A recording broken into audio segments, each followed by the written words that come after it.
Good evening. Welcome to Town Administrator's Report. With me is our Town Administrator, Steve Maio. Steve, welcome. Thank you, David. Happy New Year to you. Happy New Year. Good holidays. Excellent. How about yourself? Oh, very nice. Very quiet. Very quiet for the most part.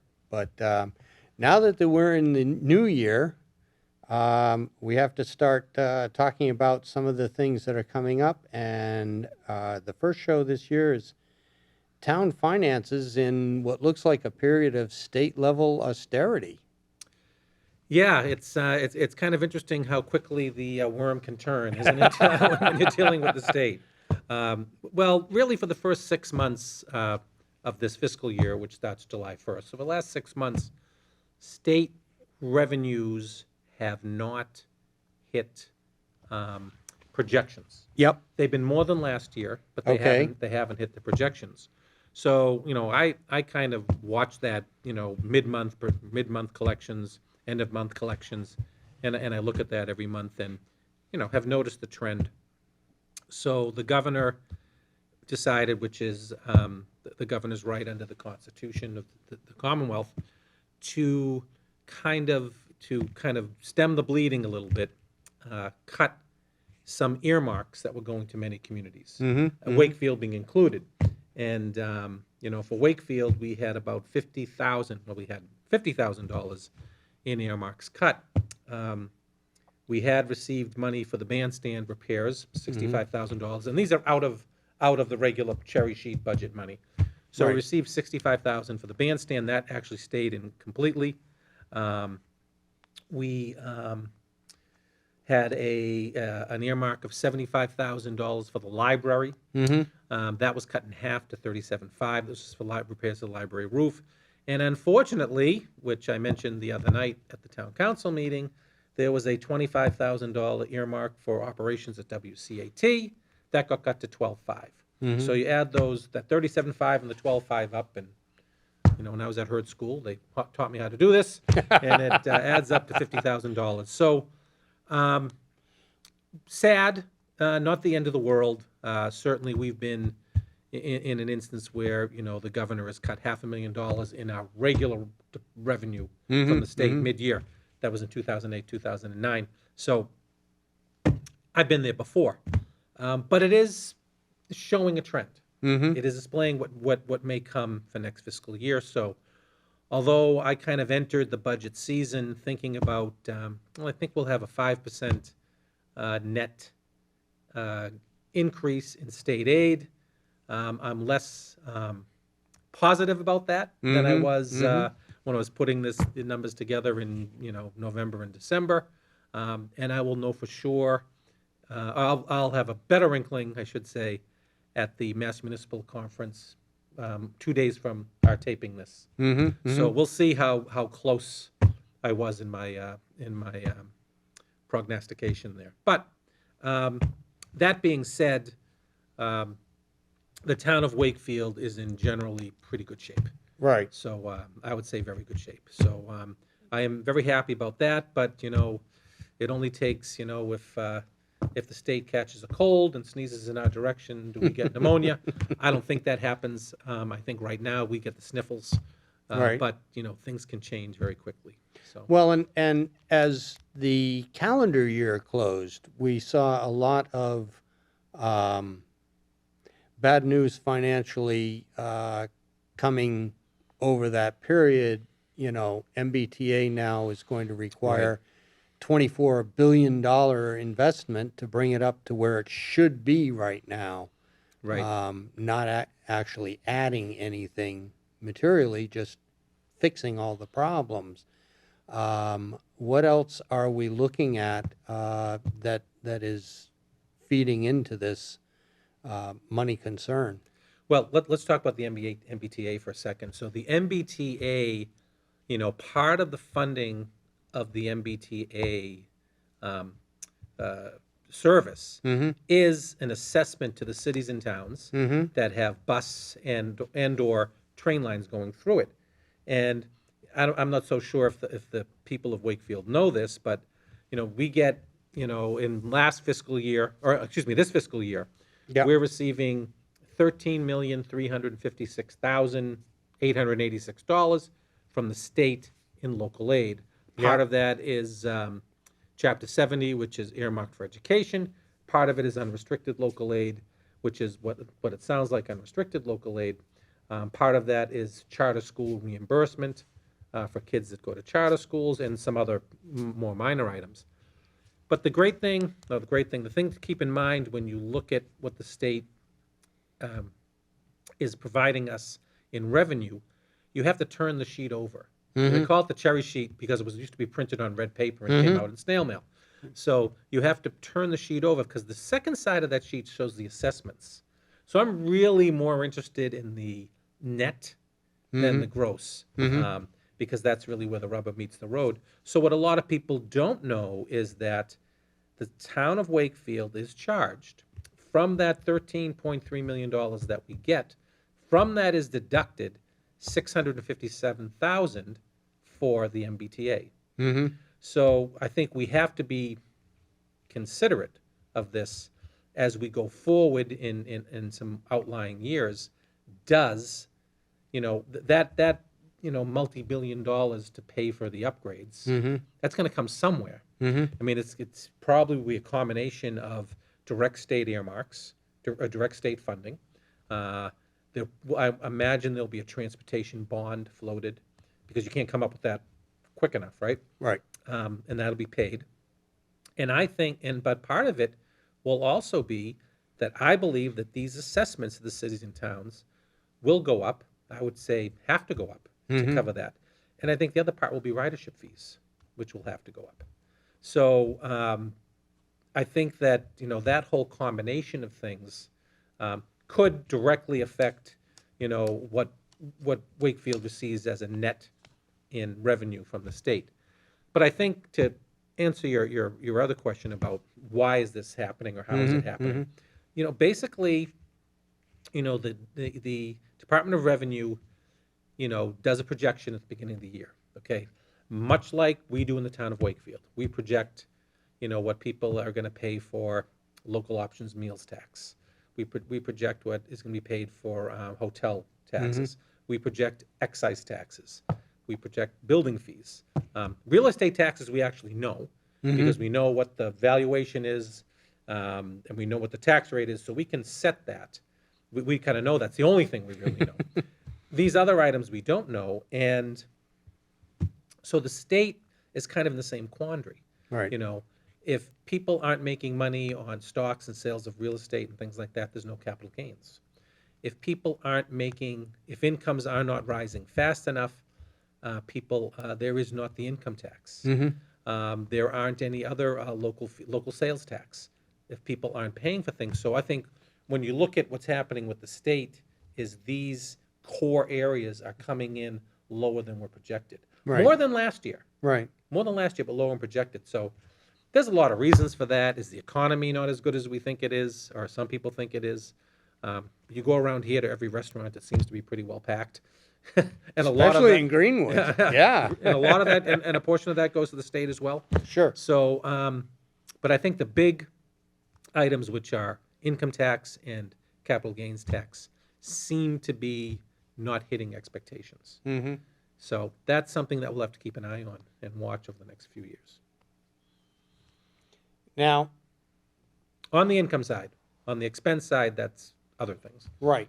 Now, some other issues that may or may not be, and this is the question at hand, we have school building Right. funding coming. Is that also in danger of being trimmed back? No, school building funding, was actually increased last year. And that is really put in a separate account, and that is funded by a certain percentage of the sales tax, very, very little, and maybe it's 1 penny on the sales tax. So that to me, I think, is very well protected. But what will happen is that less school projects will be done. Because when the SBA looks at their pipeline, projects that they've already approved, we've signed project funding agreements, we're already underway, we're basing it on a revenue stream from the state. That would be extraordinary if any of that stopped. So I don't anticipate it, because they actually have, those funds almost in reserve, so to speak. But the state will look fewer projects will get approved for the future. Right. Is what will happen. So the list will grow longer. Right. And, it's almost counterintuitive, because costs will increase in some instances. I guess if it's a knockdown, and those costs may not increase, but construction costs may, interest rates may, and things like that. So I'm not, I would be so extraordinary that it's kind of really not a thought on the high school. Well, and luckily far. we came in ahead of, Yeah, this had already been right. accepted, so. Exactly. Yeah. And yeah. we're well along the way. I think that we'll see groundbreaking shortly as well. Mm-hmm, mm-hmm. Yeah. Right behind us. Yeah. Yep. Right behind you. Right behind me, Brian. So, what other effects may we be looking forward to as we come down to planning annual town meeting in May? Well, I mean, there are some other items that we are, looking at. We have a teacher's contract that still isn't settled, and that is a major part of our budget. Our largest union in town, probably equal to all the other unions, or very close there too. So that is something that will have an effect on the budget. School department budget has already been set for this fiscal year, so that amount would have to be worked into that budget. But when I look at next year, and we're looking at the next fiscal year we're talking about, is that an issue? I think inflation is still an issue, although that seems to be coming down a little bit. Although the December numbers weren't great, but I think the overwhelming consensus is that inflation has eased up a little bit. And I think that what will follow that is that probably as we get more towards the fall of 2024, I think we're going to see interest rates come down a little bit as well, which will be a good time for us to lock in on some of the rates for the new high school borrowings. So I think you may recall from town meeting when I put that whole schedule up, what does this mean? Where are the rates? I'm hoping that we're going to be in the left-hand side of that column, where the rates were lower. Right. So that's something that hopefully will come to fruition. So those are some good things on the horizon. But as far as our operational budgets are concerned, I mean, gas prices, although they've leveled and have come down, and oil for that matter, are still higher than they have been in the past few years. That's something we're worried about. I'm hoping that there's not a big winter and things like that. So We were starting off so well. yeah, we were. I always say if you get to the New Year's Day, that's the best thing.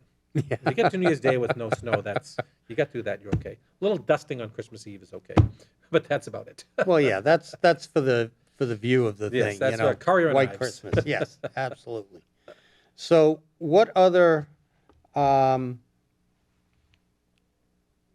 things are we going to be forced to look at as we get into getting ready for annual town meeting? So why don't I put a little PowerPoint together here, and Yep. let's maybe go through a few of these things. I like to kind of start off each year, and as I said at the town council meeting, it's very strange to be talking about fiscal year 25 when where today it's 1/16/24 or 1/17/24. Yes, but we're in the bottom half. We're in the bottom of half, the fiscal year. But it's hard to put my mind around that a little bit. So I always like to talk about where we are right now. We are much better than where we were last year. We have our reserves are much higher. Stabilization fund. Think of that as either your money market account or your CD at your home. That's at a healthy level, 3.3 million. We have a SPED stabilization account. That's for special ed costs.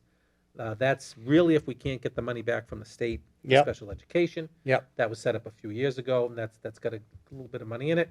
Free cash, that's cash that is, it's not free, but is money that's unencumbered at this point. Right. And $6.5 million is a great number to be. We have a reserve fund for local operations of $400,000. We have an OPEB balance, which is other post-employment benefits, meaning health insurance, cost for retirees, $29 million. And that's really kind of like on the pension side, the same thing. We have to have that funded going in the future, and we're in really good shape there. And we have water and sewer reserves of about $2 million. So our reserve funds are 10% or more of our operating budget. So last year, the town did decide that they were not going to go through to the whole 2.5%. The town council decided this, and we went to 2.375 or something like that. But it's also a reserve that's in the taxpayers' number. And so that was pretty good, and I'm proud of that. We've done it probably 10 times in the last 15 years. And how do we compare with some of the communities around us? I will tell you, very good. I mean, communities around us would really be thrilled to have 10% in reserves. So maybe some of them around us, are much less than this, and a lot of them haven't even started OPEB or are funding it minimally. So I think we're very well situated right now. So much so that we currently have a AAA bond rating from the Wall Street. And that means we can borrow at the lowest rates. It's the highest credit level they give. And of the 350 communities in Massachusetts, how many have that rating? I wish I knew the answer to that. I'll say one.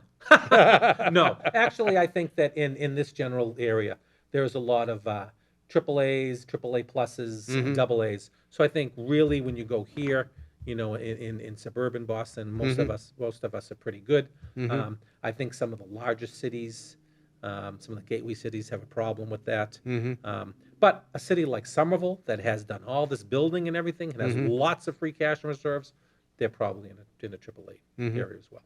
So it really depends. We worked hard to get this for the last few years. As goes the state, though, so goes our credit rating to an extent. So there is some talk when you go into these rating meetings that the state is not doing so well. How does that affect your city or your town? So that's something, yeah. But I'm satisfied with this. I always say that some town councils say, "We're never really happy." I said, "I never am, but I'm satisfied." At least when it comes to this. So we have a reserves policy that says we need to meet all these, and we have hit these. We're all at these limits, so I'm very happy about that. Then we project forward. We say, where are we going to be at the end of these years? And we think we're going to be in pretty good shape over the next few years.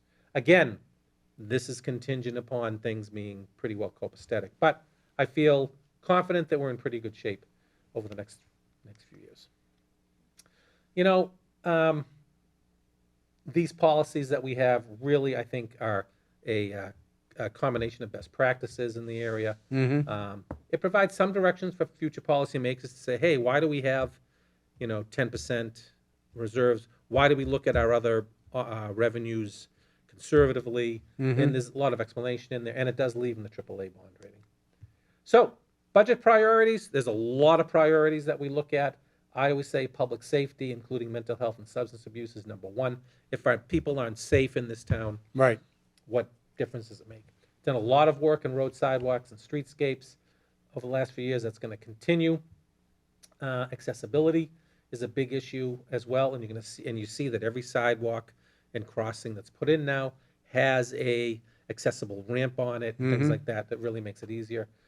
We've done a great job in increasing our capital improvements over the years.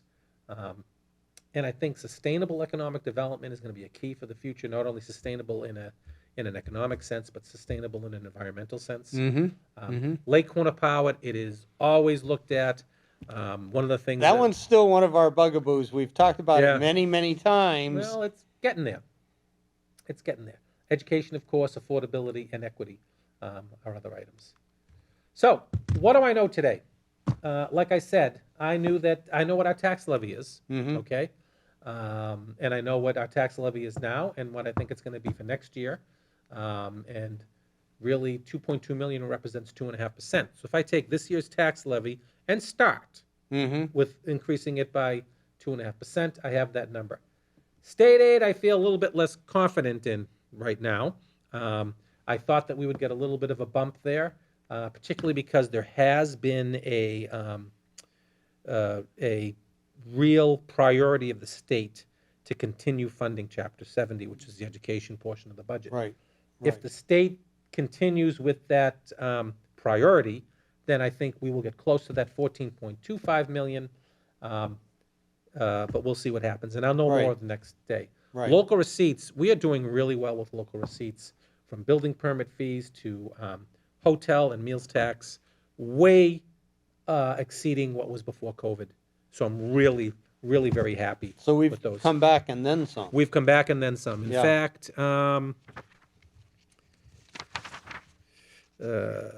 let's see. Before COVID,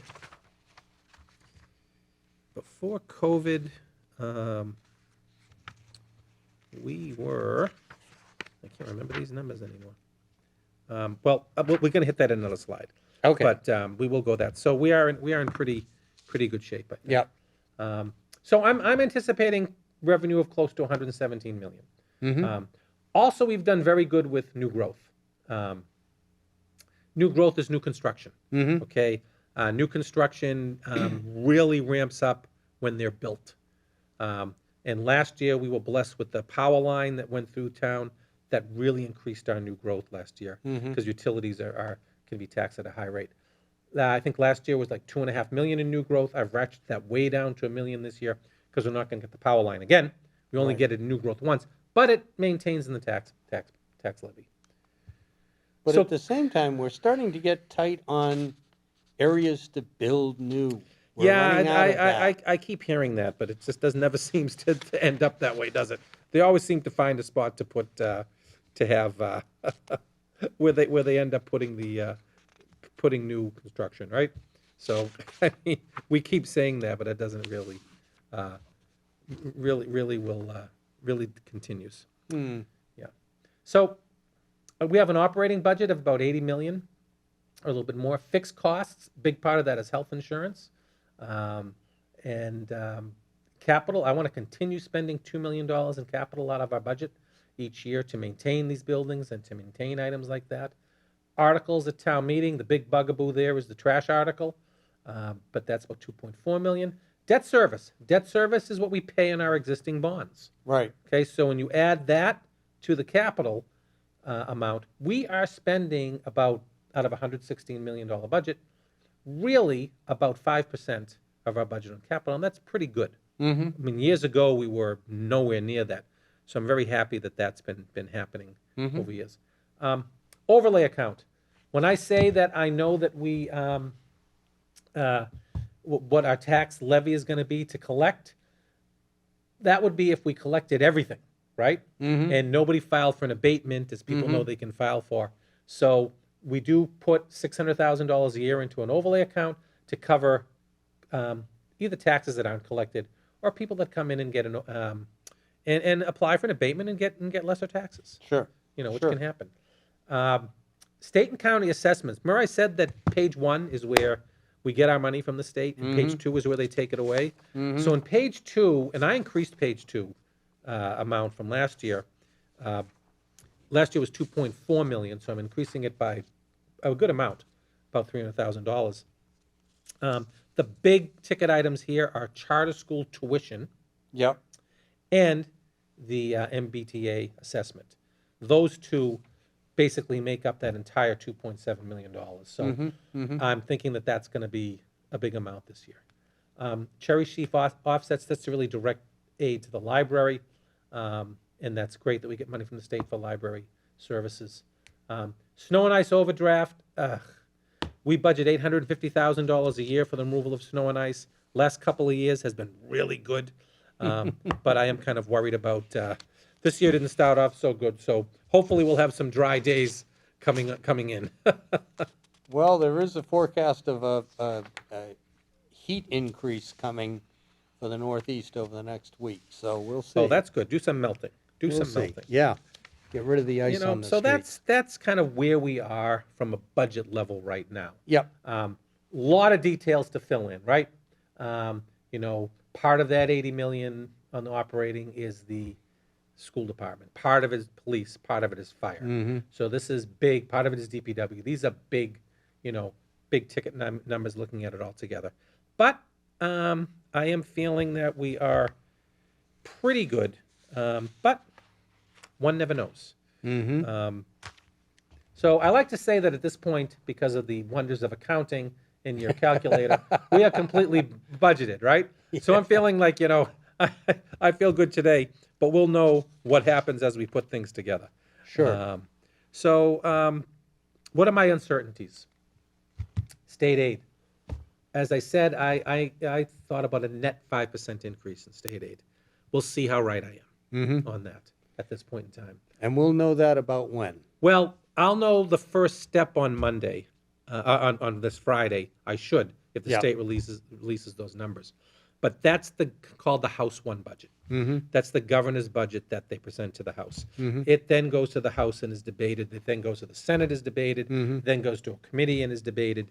And those numbers jump up and down through that whole time. Sure. But if I feel pretty good after Friday, we'll be in good shape. Local receipts, we don't know what's going to happen, but I do think that they're up and they continue to be up. Our mid-year marks are very good this year, so I can think those will continue. Health insurance, which is a cost to us, there is we're in the state group insurance commission program, though that seems to be coming in at a higher amount than last year, and it will come in at a higher amount. We may smooth that amount over with some of the OPEB money. We may not have to put so much in. We're going out actuarially to see what we need to fund that. School priorities, we talked about, that's a big part of our budget. Snow and ice, I don't know. Outstanding contracts, I do have outstanding contracts with our clerical union and the library union. Those unions are in numbers a little bit smaller, a little bit less of an impact on the budget, but we're still looking at the school union. Teachers union is a big issue. And who knows what's going to happen with federal policy? We don't know. Things can happen that are kind of strange during an election year. So there's a lot of uncertainties at this point, unfortunately. Right. Again, we talked about state aid. I don't know about what state revenue is going to be. The town council will have to decide what they're going to use ARPA funds for. I think the vast majority will go towards capital. I would love to think that as supplementing projects and legacy projects and things like that. And I think that that's what the council thinks so too. More sidewalks, more roads, things like that. And Chapter 70 is a big issue. If the state funds Chapter 70, as I think they will, then I think we'll be okay with these numbers. If they don't, that's Chapter 70 accounts for 8.5 million of that 14.5 number. So if they of the 13.3 the year before. So if they do that, we'll be in pretty good shape, I think. But I'll know, and maybe I'm being a little bullish there, but we'll see. We'll see what happens. So a lot more to come. Yeah. In the next couple of months as we get close to annual town meeting.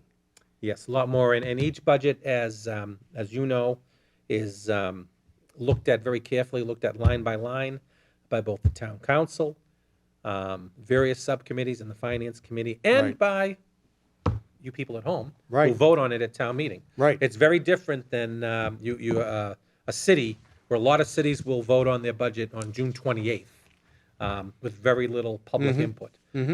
We actually painstakingly go line by line. And I think April 29th will probably be the date for town meeting. I think that's the last Monday in the month to be consistent with the charter. But the town council will set that date on February 12th. But I think that's got the inside track. All good stuff to know. All good stuff. You did ask me about local option meals and hotel taxes. Yes. Last year, we collected over $1 million from that account. This year, through half the year, we're about $650,000. So we're looking at a pretty good increase there. Yeah. If those trends continue. Well, and it looks like that people are once again going out to the restaurants, and Yes.